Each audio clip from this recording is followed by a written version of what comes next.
Hello, everyone. We have a very special guest with us today, Dr. Miriam Grossman, who is a board-certified child and adolescent psychiatrist. She is a medical doctor who recently appeared in the Daily Wire's documentary, What is a Woman? And is the author of several books, including Unprotected, You're Teaching My Child What, and Lost in Translation. Miriam, it's amazing to have you on the platform. How are you? Doing great, Sunil. Thanks for having me. Well, it's such a pleasure to have you on. So many of our members commented in particular on your performance in What is a Woman, how strong you were, factual, and you gave such an articulate responses to Matt Walsh's questions. How did that come about? How did that role happen? Did Matt reach out to you directly? Yeah, Matt reached out to me, and I was so glad that he did. Um, I've been I've been in this field, this gender ideology, sex education field, researching it, writing about it, talking about it, being very alarmed about it for years. And in fact, I kind of discovered what kids were being taught about gender about 15 years ago. I Wow. was, yeah, I was looking into sexuality education because at the time I was working as a psychiatrist for students at University of California, Los Angeles, UCLA, which is a huge university in California, 38,000 students. And a lot of them were finding their way into my office, into the office of other therapists there, because they had one emotional problem or the other. And in the midst of getting to know them and asking them a lot of questions, I discovered that a large number of them had sexually transmitted infections. They had genital herpes or genital warts. A lot of them had had one or multiple abortions. Many of them were going in frequently to get HIV testing. And so I started to wonder what's this about? Because I mean, this particular university had the highest, the kind of the creme de la creme of students. These were the most highly achieving, ambitious, uh, disciplined young people that you could imagine. It's very, very hard to get into this university. And here they were, so many of them, their behaviors, their sexual behaviors were, I would say, not so responsible and not making good choices in terms of their health, their physical and their emotional health. And so I was just curious, and I started doing this research online and elsewhere, doing a lot of reading about the history of modern sex education. And I discovered that it's not about sex education is not about health. Sex education is about freedom. It's about sexual freedom, and it's about really promoting any sort of consensual sexual behavior at any age. And of course, this goes against everything we know in medicine, which says that the earlier one becomes sexually active, the more likely it is to contract a sexually transmitted infection, the more likely it is to have an unwanted pregnancy, the more likely it is to have an abortion. And these are not good things for young people to be going through this. Now, in the midst of doing that research, I came across the most incredible thing. I discovered that kids were being told that there's more than one sex, that there's something called gender, which is completely separate from sex, and that one could feel either male, female, neither, both, or any number of options. Any number of options, and that these were all valid identities, but most importantly, that they were more important, that they trumped the physical identity. They trumped your what your body, what your body is, what your body is, either male or female. And let me just, let's get it straight from the get-go. That sex is not assigned at birth. Sex is established at conception, when the egg meets the sperm, 9 months, usually around 9 months before birth. That is something that is permanent.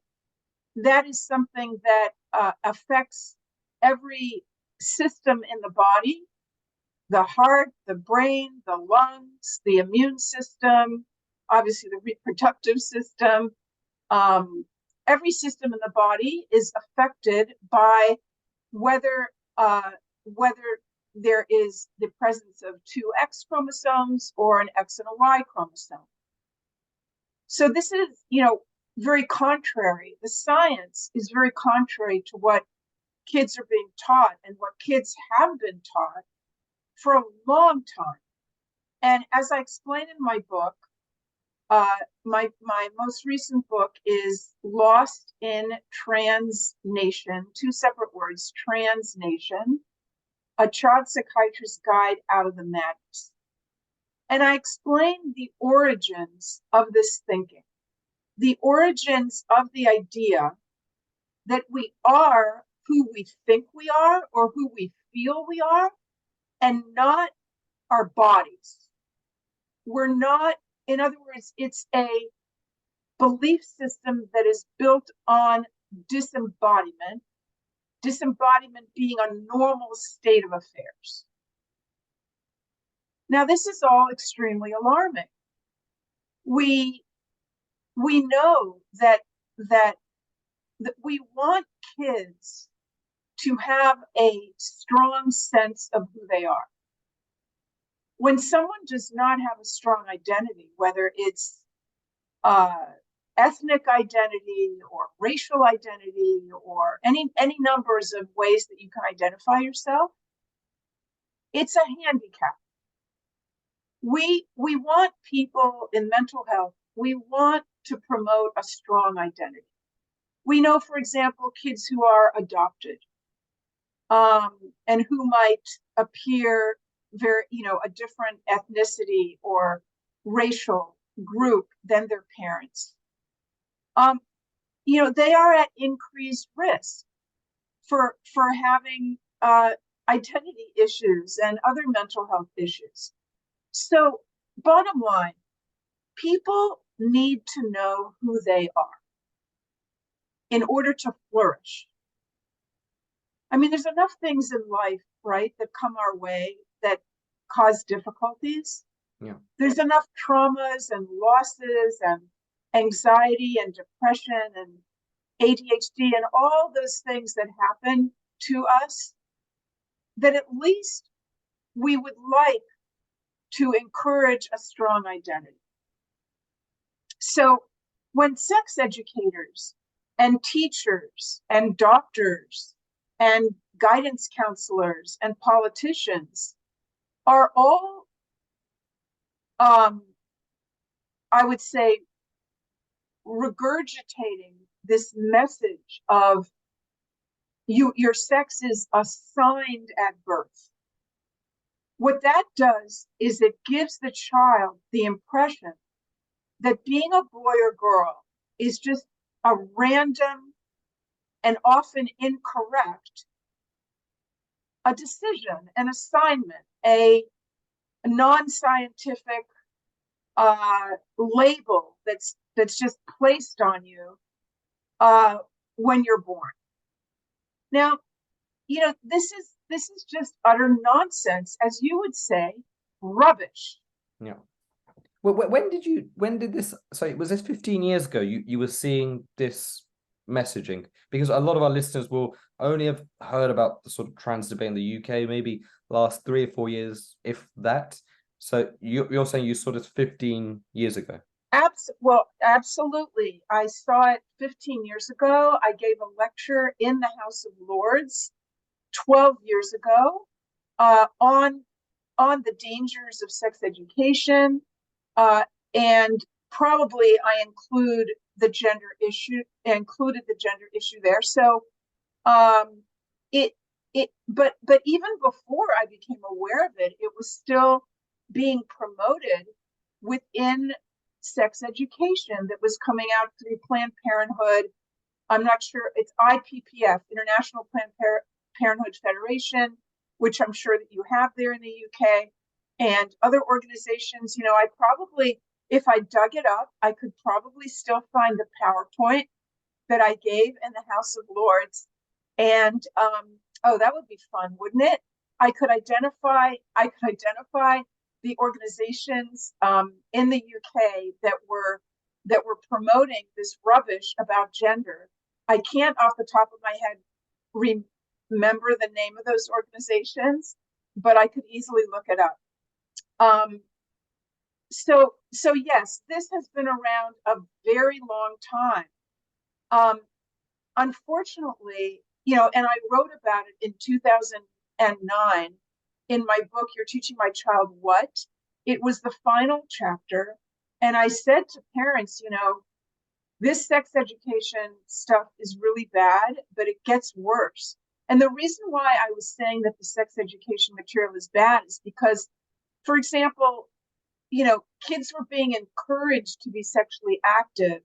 They were being told that only they can decide, that there's no age, that's too young for sexual behavior, that no one should be telling them when they're ready. Only they can decide when they're ready. And if they have any questions about whether they're ready or not, well, they should ask their partner. So, right, you have two teenagers, you have like a 13-year-old girl, and her boyfriend is 17, and she's supposed to be sitting down with her 17-year-old boyfriend and deciding if she should have sex or not. Really? And then, of course, they're telling kids about, just use condoms and use condoms and use condoms. Well, the truth is, condoms, with some infections, with some viruses and bacteria, they will make some difference, but with others, they will hardly make any difference, which is to say nothing of the point that most kids are having sex and not using condoms consistently at all. Anyway, and there were a lot of other things. I had information, about HIV and how it was being presented as a threat to everybody, equally threat to everybody. That is incorrect.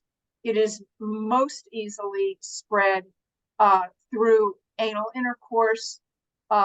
Kids were being led to believe that every sort of sexual experience might expose them to the same risk of HIV. People were terrified.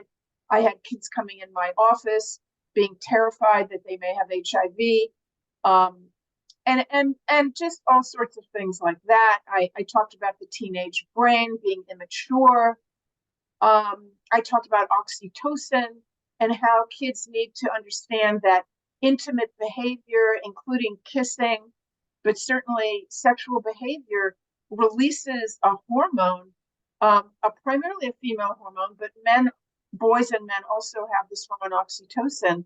And oxytocin is just amazing. The science of oxytocin, the science of human attachment is so interesting.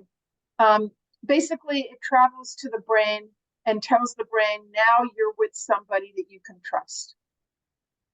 So when you're involved in sexual behavior and orgasm with another person, your brain is given the message, this is someone you can trust, this is someone you can love.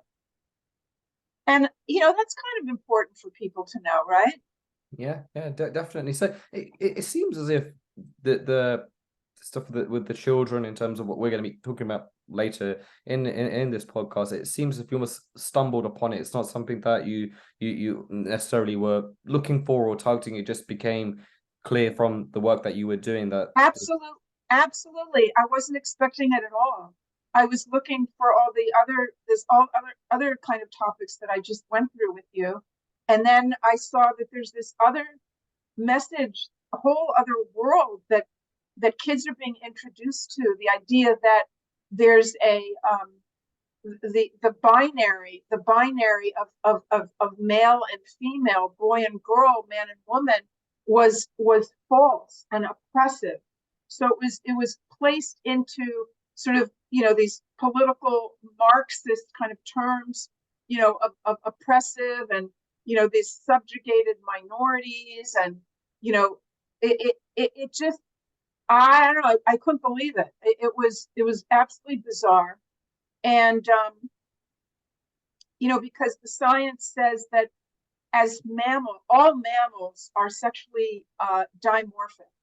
All mammals are either male or female, and male or female is defined as it's based on what your reproductive system is built around, or is designed around producing either sperm or eggs. So we are, even if a person is intersex, which is a rare condition, but of course intersex people do exist, and those are individuals who have some sort of chromosomal or endocrine condition, and they are not, how should we put it? They may have a reproductive system that, when they were born was not clearly male or female. But even those individuals, and I explain this in my book because I want parents to know the biology, so that before their kids come to them with this announcement, Mom, I'm not your son, I'm your daughter. I want a new name, and I want you to use different pronouns, and I want you to take me to a gender clinic. I want parents to be prepared for that discussion.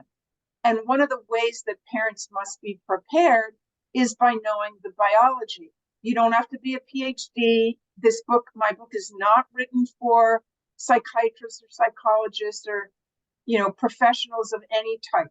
It is written for everyday mothers and mums and dads. Is that what you say there? Yeah, mums and dads, that's it, yeah. Mums and dads, okay.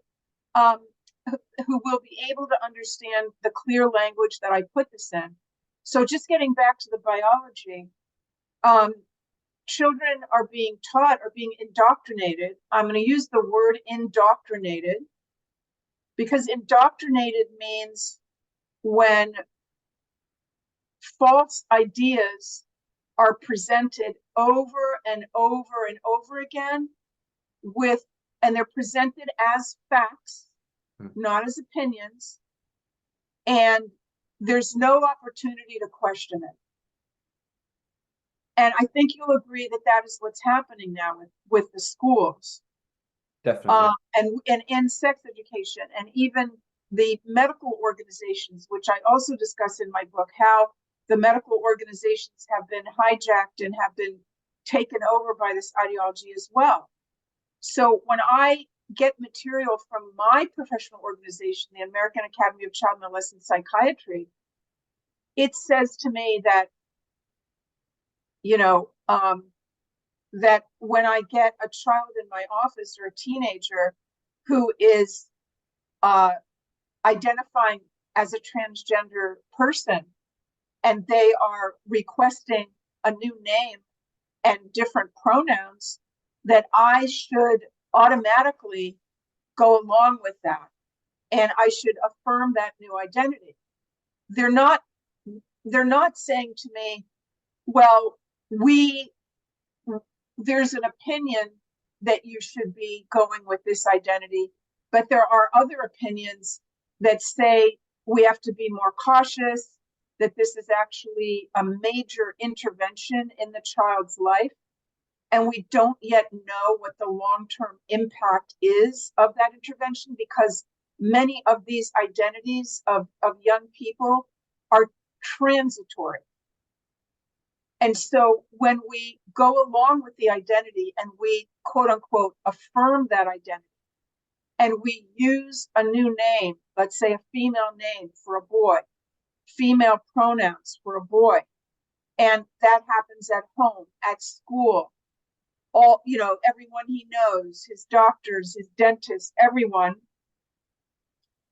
we think, a lot of us are urging caution, and we're saying that instead of just giving the kid time to think,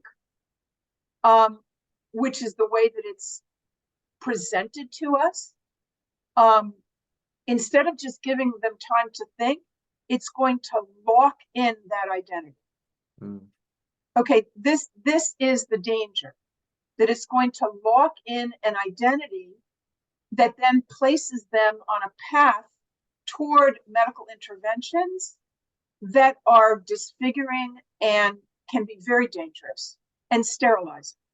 Well, that's always it's something. What you're saying is so many of our listeners will be able to relate to this, and we're seeing this so much in the UK, in terms of the forced indoctrinating of children, and it being reaffirmed by big institutions here. I'd say even outside of in medical professions, whether it's the media, whether it's just everyday life, it seems to be more and more reaffirmed. I think what would be interesting, your book for our listeners who have not read it or haven't got it yet, Lost in Translation, is available on Amazon. I've been reading it, and it is an amazing book. And what I was really fascinating is, I think what would be quite good is if we go right from the start, if you like, the beginning of this sort of journey, and the reference, who I don't think many people will know about this person, but they probably should, and that is John Money, the sort of, if you like, the almost like the founding, the godfather, yeah, the founding father. That's it. So let's start with him, and you explain it so well in the book. So again, for our listeners, if you do want to get more information on this, just go out and purchase the book. But for our listeners, let's talk about John Money, and let's go from that journey, and then Yeah, of course. I also will just mention for 1 second, Sunil, is that I'm very fortunate for having Jordan Peterson, Dr. Jordan Peterson, wrote the preface, the foreword to the book. He wrote a magnificent foreword to the book, and I'm very in debt to him. He also had me on his podcast, which just incredible, has been watched, I think now, by over 2 million people. Amazing. And on that podcast, I focused on the plight of the parents, because I think, of course, we're going to be talking so much about the kids, but having talked to hundreds and hundreds of parents of these children who have distress about being boys and girls, I feel it's really essential to talk about what the parents go through. And one of the chapters in the book, Lost in Translation, is solely about the trauma to the parents. But yeah, to talk about John Money, it is important to talk about John Money, because he came up with the idea that identity can be separate from biology, so that you could have a body, a girl's body, but your identity could be that of a boy. So two just completely separate entities. That was his idea. And how long ago was this for our listeners? What are we talking year-wise? He came up with that in 1957. Okay. We always knew, in psychiatry, we've been aware for 100 years, I think, of extremely rare individuals who, for some reason, we don't know why, have this perception of themselves as being the opposite sex, and of being that they should be in a different body. And this used to be called transsexualism, now called transgenderism.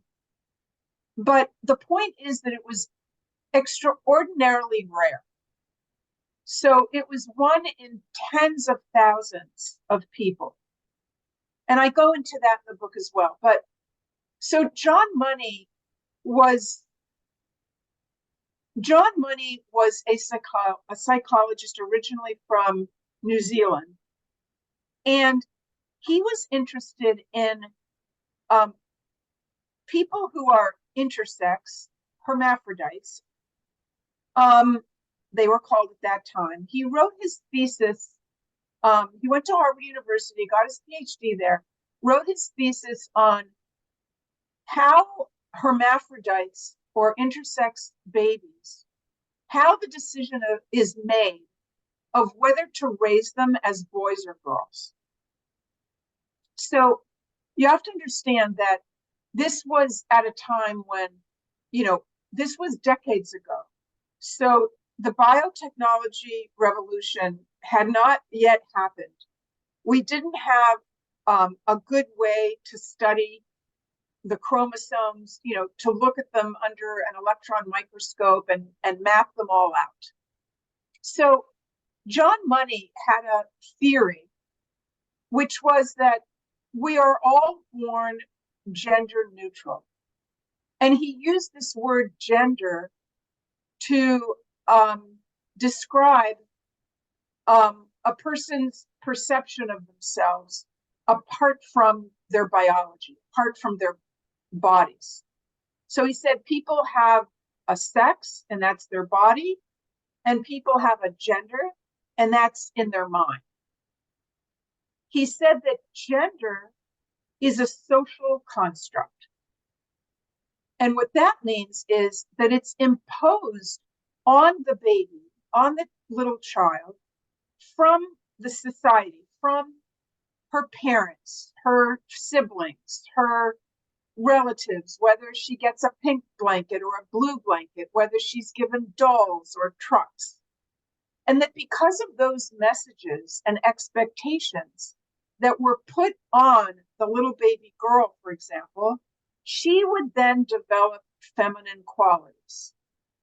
Again, this is back in the 50s, so we had stereotypes, so as a girl, she would be maternal, and she would, be more gentle and passive, and, wouldn't be into sports and wouldn't be into likes building pink, things. all of that sort of, I'm guessing, likes the color pink, that kind of history. But so it wasn't even going back to that point in 1950s, 60s, wasn't that there wasn't science to kind of dispel what he was saying with the fact that genders are assigned by society. There wasn't, what were there not, I'm not saying necessarily people like yourself as qualified as you are, but like, people, because I'm looking at this as somebody not in a medical background, but this seems absurd even just hearing this.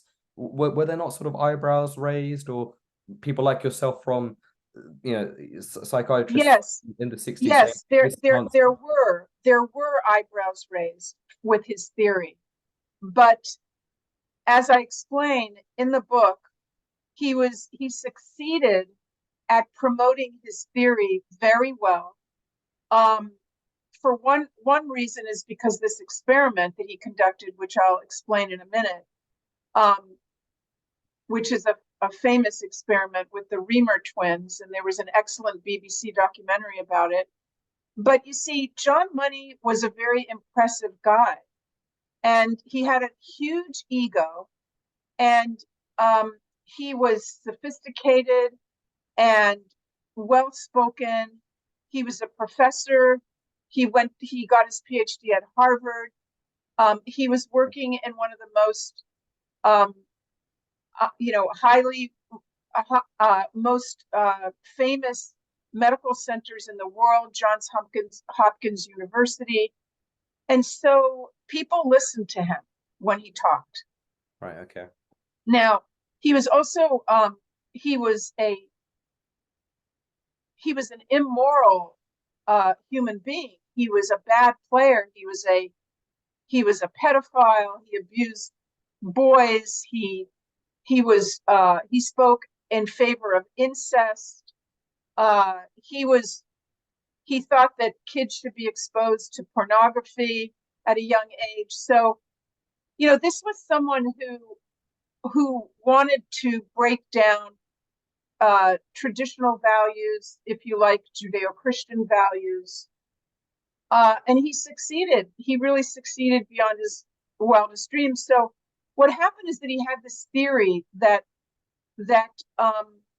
gender and sex were two completely separate things, and that gender was imposed by outside by it was a social construct, and that by the age of 3, he said, it was fixed, and whatever the child, whatever, if they thought they were a boy or a girl by the age of 3, depending on what messages they got, that's what they would be the rest of their lives. So he wanted to prove that. And I'll just throw in another fascinating thing, which is, he was so attached to this theory. It was so important to him that you do have to ask why. I mean, of all the theories that a psychologist could have, why was this theory that was so important to him? So as I explained, again, it's lost in transnation, 2 words. So as I explained, he wrote about his own struggle with being male, with being a man. So John Money was raised on a farm. His father was a raging alcoholic who would beat him and would beat his mother as well. And John grew up with this model of masculinity, who essentially was a monster, a horrible person. John was a delicate boy. He was small, he was thin, he was thoughtful, and I think it's reasonable to suspect that his father was perhaps not so happy having a son that didn't take after him, and probably rejected little John Money. And John Money, on the other hand, did not want to grow up and be like the monster that his father was. And he wrote later on, as an adult, he wrote that he bore the vile mark of male sexuality. So what I'm interpreting that to mean, and I'm pretty sure that I'm right, is that he wasn't happy with his male body. And he was not happy with his genitals. So in today's terms, we would call that gender dysphoria. Now, when John Money came up with his theory that a person can be something different than what their body says they are, he was coming up with a solution to his own emotional issue. So just because he inhabited a male body and he had these, as he called them, vile male sexuality, genitals, it doesn't mean that he had to be how he thought of what a man is. You see, John Money, as a child, never learned, or as an adult probably as well, that there are many different kinds of men. And there are many men that are gentle and kind and don't beat up people. Is it possible that because of his father's influence, because of the beating, he naturally just, became almost anti-masculinity? Do you think that played a part in his teachings and all of this stuff, that was such a bad example where he just decided masculinity is wrong, it's bad or whatever, and then is that? Yes. Yeah, but there's even more. You see, he grew up on a farm where he would see animals being gelded meaning castrated. And he wrote that as a child, he often thought that it would be best for women, the women in the world, if not only animals, but men were castrated. Right. Now that's pretty remarkable, because you see, he ended up becoming the world's expert on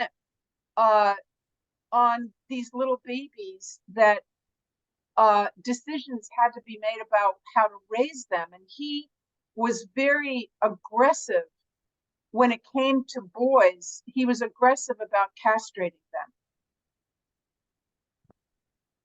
about suggesting that these little boys be castrated. So what I'm saying here, I want your audience to understand that this whole entire idea upon which gender identity and this belief system that we're now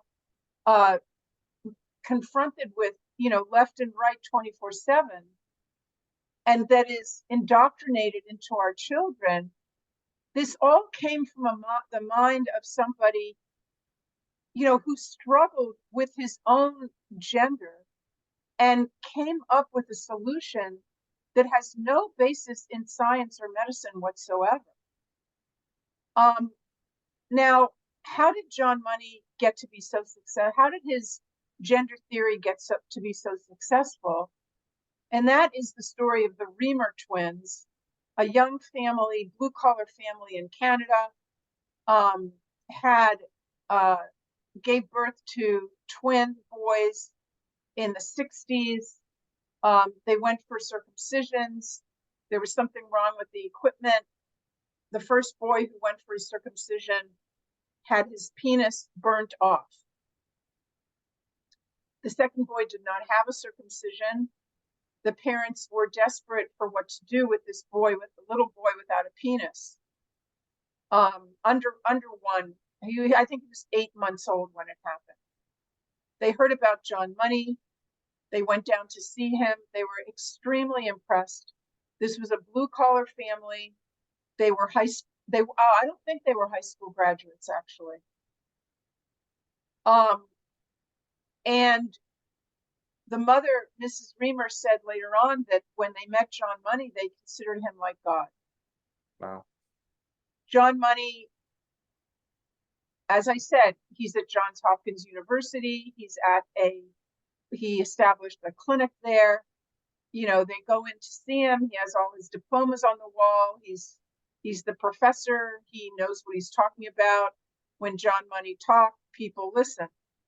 And he said to this family, to this mom and dad, all you have to do, raise him as a girl. We'll castrate him.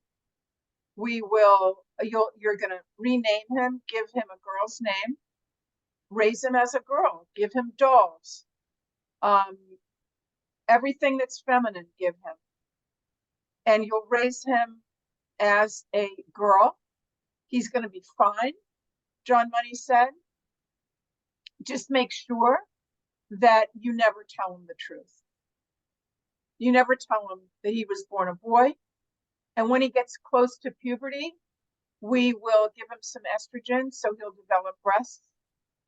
And he'll appear as a woman. He will not be able to obviously reproduce. But other than that, he will be a happily adjusted woman.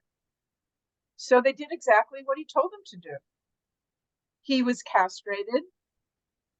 They took him home, gave him the name Brenda, and raised him as told everybody, we have a girl. Put him in pink dresses, gave him dolls and everything else. Well, they would go down to see Dr. Money every year. They would take both the twins. And it's a long and difficult story to read. Everyone should read it. I summarized the story in my book. The original story is in a book called As Nature Made Him, The Boy That Was Raised as a Girl by John Colapinto. I highly recommend it. Read it after you read my book. But the point of the story is that Dr. Money reported his experiment with these twins to be a total success. And he wrote about it in the professional literature, in the psychological literature. He went out and wrote books about it for the lay public. And he announced that categorically this was a success. This boy who was a normal, his chromosomes were normal, everything else was normal. He was raised as a girl successfully. He was doing well. He was doing well at school. He was flourishing, and so on and so forth. Well, this went on for a number of years, until the twins were, I think, about 14, when well, wait, I'm gonna. So were there no issues between when let's say 8 months, whatever, to 14? He was. Well, there were a lot of issues. But you see, John Money did not acknowledge those issues. He Right. would say in his writing that Brenda was masculine, had some more sort of tomboy. That's what he would say, that she was kind of a tomboy, but that otherwise she was just fine. Now, the truth only came out decades later. So, see, this is what's important, because you asked, how did all this take hold? It's because it took so long for the truth to come out. So John Money continued to report the experiment a success, but in the meantime, it was a disaster. And Brenda, so-called Brenda, was fighting tooth and nail from a very early age, from the beginning, did not want to wear dresses, did not want to play with dolls, wanted to play with her twin brother's trucks and blocks, and wanted to go out and play in sports, and was extremely rough, more rough than her twin brother was. Aggressive, rough, masculine, even wanted to pee standing up. Wow. Okay. Which is really interesting, because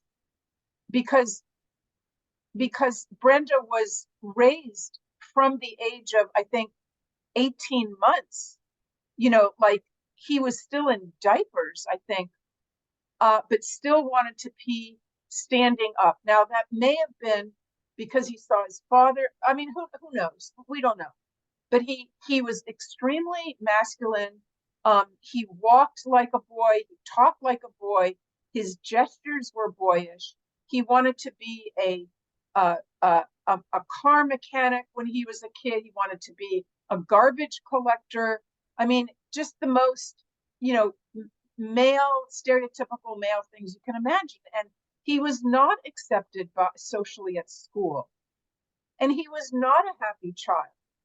And he did act out, and he was very unhappy. And the family was very unhappy and struggled. And the parents kept on blaming themselves, because John Money had led them to believe that, it's all in your hands. If you do a good job raising this, your son as your daughter, then she's going to be just fine. And they did everything they could. Now, P.S. When David when David was 14 years old, and he was on estrogen, developing breasts, John Money, at one of the yearly visits, was trying to convince him to go have surgery that would construct a structure that John Money was calling a vagina. And Brenda would hear nothing of it. I mean, he didn't want it. And John Money brought in a transgender woman in order to talk to Brenda and try to convince Brenda to go ahead with the surgery. And how old is he at this stage? But when this is happening, how old is? I would say probably 13, 14. All right. Maybe 12. Okay. Around there. Probably more like 12. Okay, so in any case, he refused to go back there, back to Johns Hopkins, and he was in therapy up in not Vancouver. in British Columbia, Winnipeg. They lived in Winnipeg, and he was in therapy, at a center to help children. And he was suicidal at this point because he was he was attracted to other girls. He was entering puberty and he was attracted to girls. So the psychiatrist that was taking care of of him and his family basically said, you have to tell him. You must, I know that John Money told you not to, but at this point, you have to tell him the truth. So one day, the parents took these twins separately and informed them of what had happened. And David, which is the name that Brenda then assumed the name David, but David later on said that he was asked, how did you feel at that moment when you found out? And he said he had just overwhelming relief that he was not crazy because he never felt like a girl. And he immediately took the name David, and he picked the name David because biblical David, he felt that he had been fighting a monster all his life. And he took the name David, went immediately to living as a boy, stopped the estrogen, obviously, went on testosterone, had his breasts removed, surgically removed. And the thing is, I mean, there's so many parts to this story that's so interesting, but I didn't want to take up all the time talking about it. I want your audience to understand that this experiment with the twins was John Money's proof of concept. This is what he used.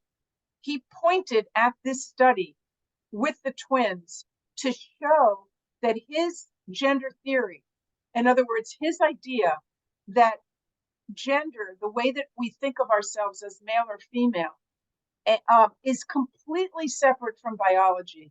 This is the study that he used. This is the experiment that he kept, that was the proof of his idea. And it was a complete catastrophe. It was a proof that his idea was wrong. But because it took something like 30 years for the truth to come out, because David didn't realize until 1998 or 1999 that the medical profession was pointing at his case being a success when they went and made decisions about other boys, and that he learned that only in 1999, and that's when he decided to stand up and to go public, because he was worried about all the boys all over the globe, really, that were being castrated, and their genitals were being removed, and they were being raised as girls based on John Money's depiction of his case being a resounding success. So I tell that story, that's the first chapter, because I want people to understand, parents especially, that this whole thing, the foundation of this whole gender belief system is rotten, basically. That's the foundation for it, because our biology is extremely powerful.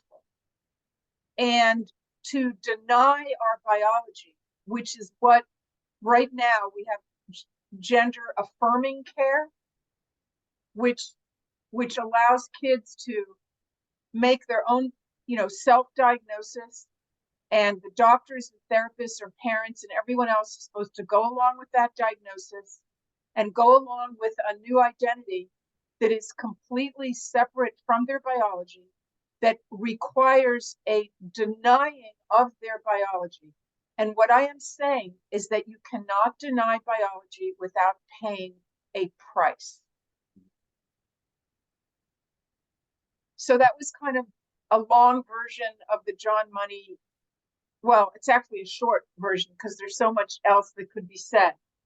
So P.S., the end of the story is very tragic. The other twin, the boy that did not go through the trauma, well, went through plenty of trauma. Oh, I didn't say that John Money, every year when the boys were coming down there, was sexually abusing those boys every year. But anyway, the harm that was done to this family was profound. The twin, Bruce. Wait a minute. I always get confused between Bruce and Brian. I don't know why. I have like a mental block. Which one was the one that was raised as Brenda? I think that it was Bruce. Anyway, Brian, the other twin, was also terribly damaged by the experience with John Money. And he overdosed on drugs. And then about 2 years later, I think it was, that David committed suicide. He shot himself. He did have some good years. I mean, he ended up getting married. He married a woman who had her own kids. He adopted those kids. He worked in a slaughterhouse. And he gave some interviews. You can find them online. But in the end, the trauma was too much and he killed himself. So that's the story of a professor, an arrogant professor, an emotionally disturbed man who goes out and wants to convince the world of his theory and basically uses fraudulent research to promote his theory. And the world for a few decades is under the impression that this is genuine research and that there's a consensus that this is the best way to deal with these unfortunate kids that are raised, that are born with ambiguous genitalia. And what I do in the book is I speak about all the other dangerous false ideas that have come after John Money. So there's John Money's false idea. There's psychiatry's idea when they took the diagnosis of gender identity disorder and they decided to call it gender dysphoria and no longer consider it a disorder. I talk about the harm of doing that. That decision was based on politics. That decision was also based on compassion. Okay, so, the psychiatrists, the psychologists that made that decision 10 years ago or so were motivated by compassion for those rare individuals, those transgender or what used to be called transsexual individuals who have a very, very hard time, very difficult lives. And so they wanted to remove the stigma from that diagnosis, calling it a disorder.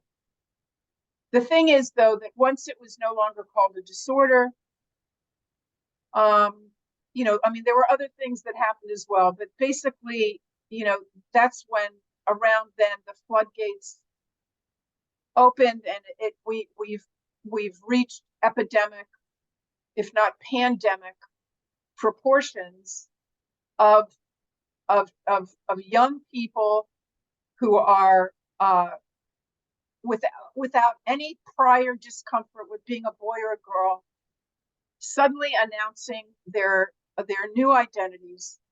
And the medical profession, the educational profession, the legal profession are all saying, put the child in the driver's seat. Let the child decide. Give them these hormones and surgeries, which, by the way, we do not have evidence of long-term benefit. Then we have the dangerous ideas of educators who think they know better than parents, who think that they should be keeping children's identities a secret from parents, using new names and pronouns at school and not letting parents know. That's the dangerous idea, an arrogant idea of educators. Then we have dangerous ideas of attorneys, lawyers, who have redefined, reinterpreted the words abuse and medical neglect to include parents who refuse their child's new identity and want and choose to continue using their birth name and their pronouns that fit their biology. That is now considered, at least in the US and Canada, to be emotionally abusive. Kids are being removed from loving families because of this. And it really is, I mean, there's no words really for how bad this is. I mean, what I really like about the book, and I know we've touched a bit on it today, is the reference to the parents, because it is, you know, such a traumatic experience for the parents, and you're not really equipped. I don't think anyone is really equipped in dealing when a child comes to as a boy or a girl and says, I don't think anyone is remotely equipped for that conversation. And definitely the stuff you mentioned there about educators, teachers in this country, we know that was a massive thing, or them hiding pronouns, hiding the having gender conversations and having these secret kind of things. That's still case for some schools here in the UK. So it is deeply concerning. My question to you is, when David came out and said in the late 90s that, you know, that this was a failed experiment, it was awful, it was wrong. I know obviously there'd been 10, 15 years of everyone being told that it went well, but why did it not stop then? Why didn't society, or, you know, why didn't we say, okay, we actually got this wrong and let's take some serious steps back? Why did that not happen after post David? I'm asking the same question as you, and all I can say is that it became so entrenched, and it became so central to this ideology that you know, there was no looking back. I think it's also important to say that since John Money's theory, the whole thing, as I explain in the book, you know, it's no longer, the belief system no longer talks about gender being imposed by society and being fixed at age 3. It's evolved. You know, it's been through many different forms and shapes and evolutions, you know, to reach today when we're saying that it's something that's inborn and fluid. I mean, that's the opposite of what John Money said. John Money said it's not inborn and it's fixed by age 3. And now we're supposed to believe that it is inborn and that it's fluid and it can change. You know, of course, it makes no sense. I mean, the contradictions, there's so many contradictions here. But you said something a moment ago that I want to touch on. You said, how can parents be prepared for such a conversation with their child? But you see, what I'm doing in my book is I am preparing parents. I am preparing parents. And I'm saying that even if you think this could never happen in your family, you can't make that assumption. No family is immune to this. And you can be prepared. And there are things that you can do years ahead. For example, you can tell if you have little children, you can begin to explain to them, you know, you're a boy, you're a girl. That's been true. Did you know that that was true the moment that you were created? Many, many months before you were born, before any of us saw you, you were a boy or a girl. Because that happened at the very, very moment that you came into existence. You don't have to have this as part of a conversation about how babies are made. You can have that conversation way, way before. And you can tell your child, that is something that you're a boy now, you always were a boy, and you're always going to be a boy. There are many different kinds of boys. There are boys that love sports, and there are boys that love dancing. There are girls that love engineering, and they're not interested in wearing dresses, and they love soccer, and they don't care about makeup, but they're girls, and all that is wonderful. And we're gonna see what kind of boy and what kind of girl you're gonna be. So this has to start early on, and parents do need to be prepared for the possibility that their kid is going to come home with these ideas about gender being fluid, and all the rest of it, that there's many genders. There aren't many there's many kinds of personalities, is what there are. And I want parents to know the biology. My book was not written for PhDs. My book was written for, I think that I said this earlier with you, right? That it was written for just every mom and dad. I have information there about schools, about the legal profession, which is still, I think, to a certain degree, probably will correspond to your situation in the UK. I have a very important part of the book is about getting control of your child's internet use and social media, what they're doing on social media. Imperative. Kids, you cannot just give your kids access to the internet. A lot of this is coming from the internet. Okay.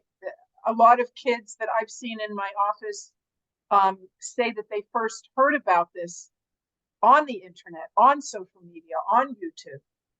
So parents really have to be vigilant and really have to be on top of this. And perhaps most importantly, I'm saying to parents, trust your gut.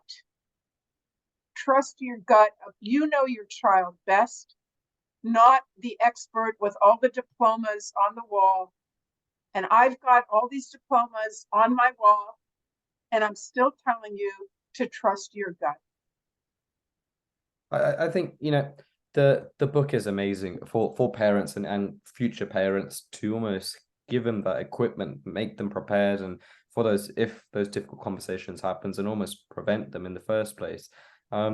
What happens next, like in terms of both this conversation, in terms of the trans issues that we're talking about, and also for you, because I understand obviously parents is one thing, preparing them, making sure that they're equipped, but how do we change the fact that that's the more accurate version of sex education is being taught? How are you, if you like, solving that at the source, if you like, in terms of preventing them even having to go through what they're going through? How do you envisage that happening? And what do you think people could do to stop this absurdity carrying on? Well, I think I mentioned before we started the podcast that I spoke about the horrific sexuality education that exists in the UK, in the US. And that was 12 years ago that I spoke in the House of Lords. So, I focus as a child psychiatrist, I'm focused on families and kids. I'm not a policy person. I don't know how things work in, things get changed in NGOs and in large organizations in the government. That I'm going to leave that to other people. My expertise is advising parents and helping out the kids. And I explain in the book, and I tell the stories of a number of young people who I've helped, and they've actually moved away from the ideology, and they've over time, and with therapy and with education's a big part of it, they become comfortable with their biology. And they realize over time that they bought into something that wasn't true. That they can be a man, they can be, there's any number of types of men out there that they can be. And they don't have to fit into a box. And that they can find somebody who loves them just the way they are. And they don't need to change their bodies in ways that they may later regret, in ways that will prevent them from having their own biological children. I mean, when you think about it, that is absolutely, I mean, that's just so huge of a decision to make when you're so young. And I explain in the book why, you know, doctors who are doing these things and who are pretending that kids, you know, a kid of 10, 12 years old could make a decision about fertility? Are you kidding me? But why are doctors doing this? Because surely of all the people to know this is wrong, this doesn't make sense, would be them with their knowledge and professions. Why are they doing this? Why are they allowing kids to make that decision when they must surely know that it's wrong more than anyone else? Okay, here's clearly, you know, that's one of the questions I'm asked more than almost any other question. And I will answer it this way. There are a lot of doctors who won't even touch this hot potato because they disagree with it. You know, they're very angry about it, but they don't want to touch it. So they just say, I don't, you know, go to a gender. I don't deal with that in my practice. Go to somebody else. Then there are the ones that are actively, you know, in the gender affirming care camp. Now, I would say that some of them are blindly following whatever they are told. So the mainstream organizations and organizations like WPATH, the World Professional Association of Transgender Health, which I discuss in detail in my book, they have all come out and gone, you know, with the narrative. It's a political thing. These organizations have made political decisions, not medical decisions. Definitely. And I explain in my book that I interviewed doctors who have tried to stand up and voice their dissent and voice their disagreement with the policies of their organizations. They are silenced. They are censored. Their letters don't get published. Their articles don't get published. They're not allowed to speak. They're not given the microphone. This is what I want parents to know. Now, the medical organizations are misleading parents to think that there is a consensus, and the educational organizations and the government, they're all trying to convince us that there is a consensus. There is no consensus. And as you know what happened at Tavistock. You know what happened with the Cass report. Okay, you know what happened in Sweden and Norway and Finland.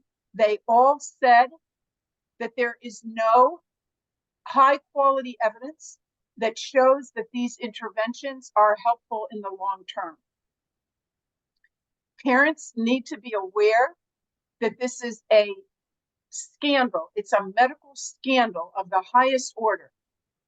And the body count is going to be dreadfully high. So what I'm trying to do is limit the body count. And I wrote this book, I put my heart and soul into it so that parents are warned about this and they can understand what it's about, and they can provide the proper information to their children, and they will be able to feel confident if their child comes home with this announcement. They will feel confident and they will know how to deal with it. I have in the final chapter, I have an example of a conversation between a parent and a child who has come and, and said, I'm not your daughter, I'm your son. I want you to call me by this new name and pronouns, and I want hormones. And I have a whole conversation there modeling what the parent, how the parent can deal with that. Well, I think what's frustrating in some ways from what it seems is that there isn't clearly a consensus amongst these groups, amongst their fellow peers. It's sad, I suppose, to see doctors, that swear an oath, and I'm sure this in this country, I'm sure it's the same in the US, and you would think they would be the ones who would have the capacity to speak up against this and speak out against this. And I know for certain in this country they're silenced, they're censored, and it seems probably the same for the US, if not worse. Do you speak to, like, is there a pushback from that? Are they setting up maybe groups to kind of combat this? Because, like I said, they are medical people. These are the people who have Well, the of course. Oh, absolutely. There's a fantastic group called the Society for Evidence-Based Gender Medicine, SEGM.org. Fabulous group, over 100 scientists, medical people who they have a website, and I strongly advise people to go to that website. What they do is that they present articles, they discuss the most recent science, and what they're doing is very important. But they're called fringe, and they're called this and that, but yes, there certainly is a pushback. I have a list of resources on my website. My website is miriamgrossmanmd.com, and people can also see there that I testified in Congress last month on this issue, and I explained in Congress, very sad that this has to happen, that a doctor has to come into Congress and explain that sex is established at birth. It's not I mean, sorry, I'm getting tired. Sex is established at conception. It is not assigned at birth. The fact that a doctor like myself has to go into Congress and testify to that fact, which anyone who took biology in high school knows that. But that is the state of affairs that we are in. So that's my website. I'm on Twitter at Miriam_Grossman. And, the book is going to save kids, and it's going to save families. And that's not only what I'm saying, that's what a lot of people are saying. Definitely, I can 100% agree with that. Like I said, I'm on to the final chapter now, and it's an incredible book, and something that it's so important that people read. We were talking a bit before we went live in terms of some of the difficulties that you're facing with this book, and I can't imagine since going on the show What Is a Woman, the kind of the not so nice, if you like, response from the mob on social media or in life. Have they personally been attacking you? Like, how's that been in terms of in this journey on a personal level? The worst thing that's happened is that since the book came out about 5 days ago, the book came out, and it's being censored at Barnes and Noble, which is the largest chain of bookstores in the United States, is censoring it. And when people ask for it, they're told that it's out of stock and that they don't know when it'll be available. Now, that is a lie. There's many copies that are available to Barnes and Noble. They're just choosing to not carry it. So it's not a surprise. It's not a surprise, but I'll remind you, I'm a medical doctor. I've written a book that's going to prevent children from becoming lifelong patients. Because that's what happens when these kids are put onto the assembly line starts with puberty. well, it starts with social transition, but then goes into puberty blockers, cross-sex hormones, and surgeries. They are made patients for life. And they will often have a whole laundry list of horrific medical conditions. Now, my book tells parents how to avoid that. Okay. And that's the book that's being banned. That's where we're at. I mean, it's crazy. I'm not like yourself, not too surprised. I mean, it seems clear suppression and censoring on this topic is just a really not nice and unfair reality of it. You know, what do you sort of plan to do now in terms of, will there, you know, are you thinking follow-up book, or, you know, you really want to push this further? Because it, like I said, you know, we've got a decent amount of listeners, and I'm sure many will go on to get copies of the book, but raising that awareness to a broader scale, do you see yourself carrying on doing this sort of work and raising that awareness for? Oh, this is what I'm doing right now. Okay. This is everything that I'm doing. Almost. I mean, I still have a practice, but aside from my practice, this is everything that I'm doing. Lots of interviews, international, different countries are wanting to, you know, there's requests for translations already. I'm being invited to speak in many different places. I hope to also be in London, and I would love to speak in London. Oh yeah, this is everything to me right now. I've seen too much. I've seen too much.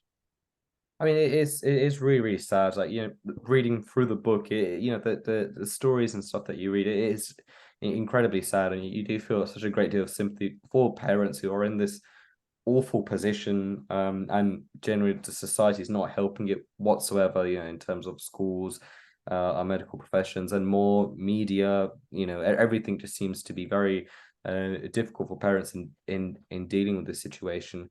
I want to kind of, as we're sort of wrapping things up now, we could probably talk about this for a considerable It's amount of getting time. pretty low. I'm losing my voice almost. You know, finally, you know, you know, if we can end on maybe some more positively in terms of what you think, you know, what your book will do, like you said, it's definitely going to help parents for sure, and future parents. You know, that there are some positive things that are happening, for example, in the UK. Like we have seen changes. We did see some absurd laws being passed in Scotland for a short while, then getting reversed, and we have seen some changes happening in the UK, and, you know, long may it continue.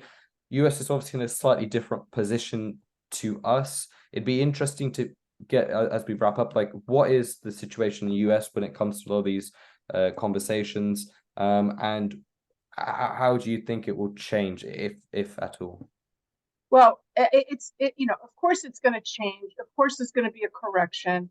I think that eventually, well, I mean, we already have, I think, 19 or 20 states that have passed legislation, uh, uh, you know, uh, making it illegal, or let's put it this way, making these medical interventions unavailable to minors. Now, you know, I'm not, as a doctor, I'm not happy about the government stepping in and telling doctors what to do. But in this case, things are so egregious, and kids are being sterilized, and girls, 12, 13-year-old girls are having their breasts removed. I really don't see any other way uh, uh, than the government having to step in. So, you know, I think that people are beginning to wake up.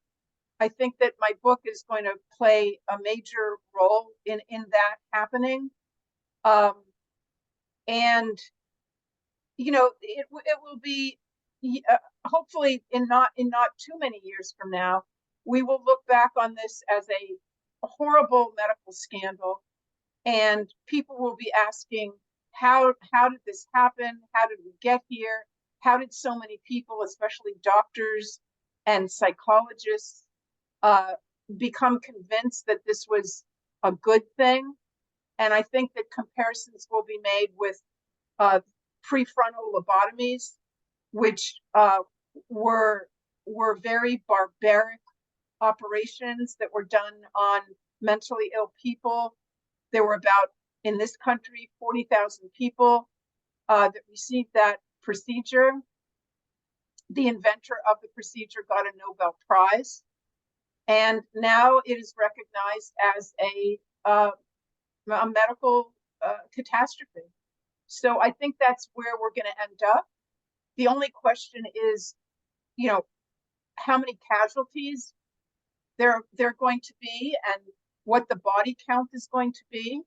And so my book, Lost in Transnation, it is my hope and my dream that the body count be limited.